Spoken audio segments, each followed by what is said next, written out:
నిన్నటి వీడియోలో మనం మల్టిపుల్ ఐడియాస్ వచ్చినప్పుడు ఏం చేయాలో నేర్చుకున్నాం. ఒకవేళ ఆ వీడియో చూడకపోతే ఇక్కడ లింక్ చేస్తాను చూడండి.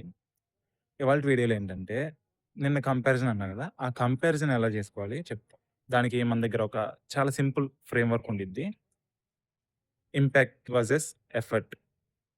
దీంట్లో రెండే రెండుంటాయి. ఒకటి ఇంపాక్ట్ అంటే ఈ ప్రాబ్లమ్ సాల్వ్ చేస్తే నువ్వు యూజర్స్‌కి గాని, బిజినెస్‌కి గాని ఎంత వాల్యూ క్రియేట్ చేయగలవు. ఎఫర్ట్ ఈ ప్రాబ్లమ్ సాల్వ్ చేయడానికి నీకు ఎంత టైం గావాలి? ఎంత ఇంజినీరింగ్ ఎఫర్ట్ అనేది నీకు ఖర్చవుద్ది అనేది ఇది చెప్పుద్ది. ఇప్పుడేం జేయాలంటే నీకొచ్చిన ఐడియాస్ అన్నిటిని ఇట్లా ఓ పక్కన రాసేసుకొని, ఇక్కడ పెద్దగా ఇట్లా ప్లస్ ఏసుకోవాలి. High effort.